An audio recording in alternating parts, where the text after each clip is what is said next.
한동안 나는 깊은 잠을 자지 못하는 문제로 고생하고 있었다. 매일 아침 눈을 떴을 때 몸과 마음은 여전히 피곤했고 그렇게 기력이 부족한 상태로 하루를 시작하곤 했다. 친구들과 동료들에게 여러 수면 팁들을 물어보고 책이나 인터넷에서 정보를 찾아보았지만 별다른 큰 효과를 보지는 못하고 있었다. 어느 날 나는 우연히 지역 도서관에서 수면의 비밀이라는 제목의 세미나 포스터를 보게 되었다. 포스터에는 수면 전문가가 전하는 실질적이고 실험으로 증명된 수면 개선 비법이라는 문구가 적혀 있었다. 나는 지푸라기라도 잡는 심정으로 세미나에 참석하기로 마음먹었다. 세미나 당일 강연장에는 다양한 사람들이 모여 있었다. 수면의 질을 높이고 싶은 사람들, 비슷한 문제로 고민하는 사람들, 단순한 호기심으로 찾아온 사람들까지. 그중 나를 포함한 대다수는 피곤해 보였다. 강사로 나선 김 박사님은 국내외 수면 연구에 참여한 이력이 있는 베테랑 수면 전문가였고 그의 강연은 시작부터 내 관심을 끌었다.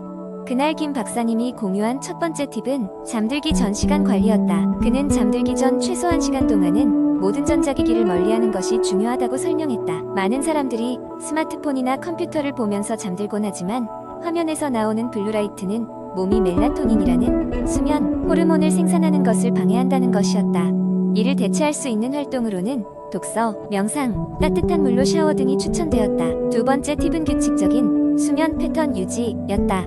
우리의 몸은 규칙성을 좋아하기 때문에 매일 같은 시간에 잠자리에 들고 같은 시간에 일어나는 것이 중요하다고 했다. 주말이라고 해서 늦잠을 자는 것은 수면 주기를 방해할 수 있으며 결과적으로는 피곤함을 더할 뿐이라는 것이었다.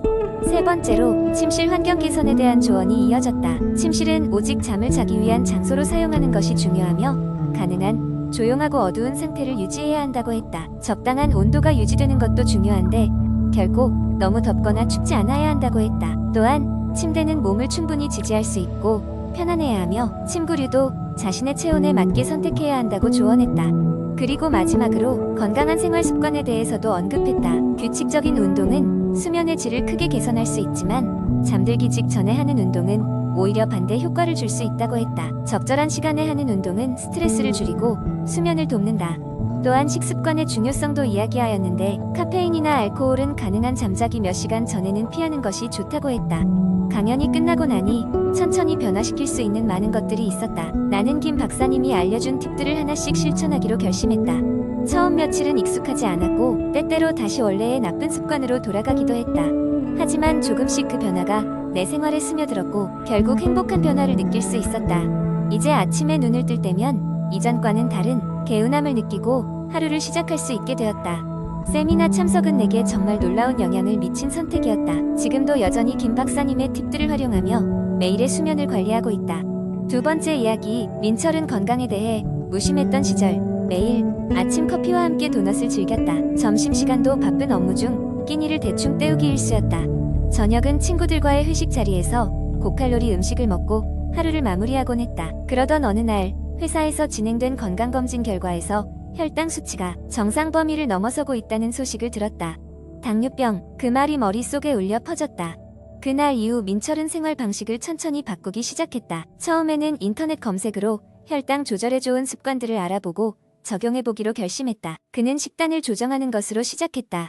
아침엔 도넛 대신 오트밀에 신선한 과일을 첨가하여 먹기 시작했다. 점심엔 녹색 채소 중심의 샐러드와 저지방, 단백질 식품을 선택했다. 외식을 하더라도 식단의 종류를 꼼꼼히 따져보고 가능한 건강한 옵션을 선택했다. 저녁에는 먹는 양을 조절하고 하루에 피로를 풀며 가벼운 산책을 했다. 운동도 중요한 부분이라는 것을 알았다. 민철은 헬스장에 가입하여 일주일에 3번은 반드시 운동을 하기로 계획했다. 처음에는 힘들었다. 시간이 없을 것 같아 미루기도 했지만 그는 칼렌더에 운동 시간을 정해놓고 그 시간을 지킬 수 있도록 노력했다. 꾸준한 운동을 통해 그는 자신의 체력이 향상되는 것을 느꼈고 점차 스트레스 관리에도 도움이 된다는 것을 깨달았다. 한편 민철은 스트레스 관리도 혈당 조절에 중요하다는 것을 알게 되었다. 업무의 시간에는 자신만의 힐링 타임을 가지려 애썼다. 그는 취미로 예전부터 관심이 있었던 사진 찍기를 시작했다. 카메라를 들고 주변을 산책하며 자연 속에서 우연히 찾게 되는 멋진 장면들을 찍는 재미에 빠져들었다. 이 시간들은 민철에게 정신적인 여유와 행복감을 가져다 주었다. 가장 어려운 변화는 수면 패턴 조정이었다. 야근 후 새벽까지 깨어있던 습관을 고치는 건 쉽지 않았다. 불규칙한 수면은 신체의 호르몬 균형을 깨뜨리고 이는 혈당 조절에도 악영향을 미칠 수 있다는 전문가의 조언을 마음에 새기며 민철은 점차 수면 시간을 늘려나갔다. 매일 밤 10시에는 침대에 눕는 것을 목표로 하면서 좀 더 일찍 잠들 수 있도록 침실 환경을 조용하고 어둡게 만들었다. 몇 개월이 지나가면서 민철의 노력은 결실을 맺기 시작했다. 다음 건강검진에서 그의 혈당 수치는 확연히 개선되었다. 의사는 민철의 노력을 칭찬하며 앞으로도 이러한 습관들을 꾸준히 유지할 것을 권했다. 목표에 도달한 기쁨과 함께 민철은 깨달았다. 이런 작은 변화들이 모여 삶의 질을 높이고 건강을 지킬 수 있음을 이제 민철은 친구들이나 가족들 앞에서 혈당 조절에 도움이 되는 생활 습관에 대해 자신 있게 이야기한다. 그는 자신의 경험을 바탕으로 다른 이들에게 건강한 삶이 불가능한 것이 아니며 누구나 가능한 목표라는 것을 전파하고 있었다. 민철의 이야기는 단순히 혈당 조절을 넘어 그가 생활 습관을 통해 얻은 삶의 질에 대한 이야기로 많은 이들에게 영감을 주었다. 세 번째 이야기. 옛적 어느 마을의 수면의 부족으로 인해 온갖 문제가 발생하던 주민들이 살고 있었습니다. 그 마을에는 밤늦게까지 일을 하거나 여가를 즐기느라 제대로 잠을 자지 못하는 사람들이 많았습니다. 이로 인해 이들은 늘 피로감에 시달렸으며 집중력이 떨어져 일상생활에서 크고 작은 실수들을 반복하곤 했습니다. 어느 날 이 마을에 현명한 노인이 찾아와 수면의 중요성과 그 긍정적인 영향을 마을 사람들에게 설파하기 시작했습니다. 노인의 이야기는 매우 설득력 있었습니다. 그는 규칙적인 수면이 건강에 미치는 5가지 주요 장점에 대해 설명했습니다. 첫 번째 장점은 정신 건강의 개선이었습니다.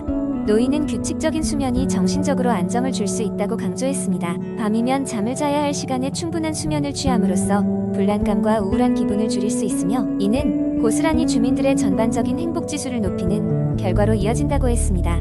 두 번째는 신체 면역력의 향상입니다. 규칙적인 수면 패턴을 유지하면 신체가 스스로 회복할 시간을 충분히 가지게 되어 면역력이 강화됩니다. 이는 외부 병원균으로부터 몸을 보호하고 감기나 독감과 같은 잔병 치레를 줄이는데 큰 도움이 됩니다. 세 번째 장점은 기억력과 집중력의 증진입니다.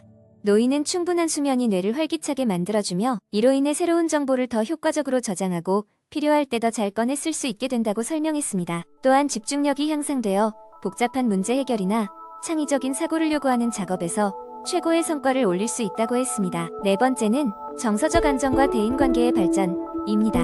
부족한 수면은 짜증을 잘 내게 하고 신경질적인 반응을 유발합니다. 반면 잘 정돈된 수면 습관은 감정 조절을 더 잘하게 해서 다른 사람들과의 관계를 원활하게 만들어줍니다. 이로 인해 마을 사람들은 서로 간의 불필요한 갈등이 줄어들고 더 좋은 인간관계를 맺게 되었습니다. 마지막으로 5번째 장점은 신체 건강의 유지와 체중 관리입니다. 노인은 규칙적인 수면이 호르몬 균형을 잡아주고 특히 식욕을 조절하는 호르몬에 긍정적인 영향을 미쳐 불필요한 군것질이나 과식을 막아준다고 설명했습니다. 이는 체중 관리를 위한 필수 요소로 작용한다고 했습니다. 노인의 설교는 마을 사람들에게 큰 깨달음을 주었습니다. 그래서 그들은 자신들의 수면 습관을 하나씩 바꿔나가기 시작했습니다. 그 결과 마을은 점점 더 활기를 띠게 되었고 주민들은 이전보다 훨씬 더 건강하고 행복한 삶을 살 수 있었습니다. 이처럼 규칙적인 수면은 단순히 휴식을 취하는 것을 넘어 우리 삶의 질을 전반적으로 향상시키는 중요한 요소라는 것을 명심해야 합니다. 언제나 건강한 수면 패턴을 유지하려는 노력은 우리에게 더 나은 삶의 질을 선사해 줄 것입니다. 네 번째 이야기. 옛날 어느 작은 마을에 건강한 삶을 중요시하는 사람들이 모여 살고 있었다. 그 마을의 사람들은 각자 나름대로의 건강 비법을 가지고 있었지만 그 중에서도 가장 영향력이 있었던 사람은 바로 노인 한수였다. 한수는 마을에서 가장 나이가 많은 사람이었지만 누구보다도 젊고 활기찬 기운을 유지하고 있었다. 마을 사람들은 그의 비결을 묻곤 했는데 한수는 언제나 미소를 지으며 단 하나의 간단한 답변을 하곤 했다. 매일 충분한 물을 마셔요. 사람들은 그의 말을 들을 때마다 실망하곤 했다. 건강의 비결이 단순한 물이라니 그리 특별하지 않다고 여겼던 것이다. 그러나 한수는 누구에게도 그 다지 않은 그의 이야기에는 숨겨진 의미가 있었다. 어느 날 마을의 젊은이 이성 이한수에게 다가가 물었다. 정말로 그것뿐인가요? 물을 많이 마시는 것이 그렇게 중요한 건가요? 그러자 한수는 희성을 정원으로 불러들여 조용히 앉게 했다. 그리고는 이렇게 이야기를 시작했다. 내가 젊었을 때 몸이 항상 무겁고 피곤했었지. 그때는 이유를 알지 못하고 그저 열심히 일만 했단다. 그런데 어느 날 도시를 다녀왔을 때 우연히 어떤 의사를 만나게 되었어. 그 의사는 나에게 그런 피로와 몸의 무거움이 수분 부족에서 비롯될 수 있다고 알려주었지. 의사는 불분명한 피로와 집중력 저하, 그리고 때때로 찾아오는 두통 등이 실은 단순히 물 섭취량이 부족해서 발생하는 것일 수 있다고 말했단다. 그때부터 나는 물을 많이 마시기 시작했어. 처음에는 하루도 물을 많이 마시는 것이 어색했지만 차츰 몸이 적응하더군. 시간이 지나면서 내 기운이 많이 달라지기 시작했어. 아침마다 상쾌하게 일어날 수 있었고 낮 동안에도 피로하지 않았단다. 그리고 무엇보다도 피부가 맑아졌고 몸이 가벼워졌지. 나중에 알아보니 물을 충분히 마시는 것이 신진대사를 촉진시켜 우리 몸의 모든 운영이 원활하게 돌아가는 데 주요한 역할을 한다고 하더구나. 또한 물은 우리 몸의 해독작용을 도와줄 뿐만 아니라 소화 기능을 개선하고 혈액순환을 원활히 하는 데에도 큰 도움을 준단다. 특히 우리는 꾸준히 물을 마셔 체내 수분을 적절하게 유지하는 것이 중요하지. 그렇지 않으면 탈수 상태로 인해 현기증이 나거나 피로감이 극대화되기도 하거든. 그러니 마시기 잊지 말렴. 희성은 한수의 이야기를 듣고 깊은 깨달음을 얻었다. 간단하면서도 생활 속에서 쉽게 잊기 쉬운 물의 중요성에 대해 다시 생각하게 되었던 것이다. 그날 이후로 희성은 하루 물 섭취량을 늘리기로 결심했다. 점차 희성의 건강도 개선되었고 그는 마을 사람들에게도 물 마시기의 중요성을 전파하기 시작했다. 물은 신성한 혜택을 제공하는 가장 심플한 해결책이었고 마을 사람들 모두가 물의 중요성을 이해하게 되었을 때 마을은 더욱 활기차고 건강한 곳이 되었다. 그리하여 한수는 물론 마을 전체가 건강한 삶을 살아가게 되었고 이는 무엇과도 비교할 수 없는 귀중한 유산으로 남게 되었다.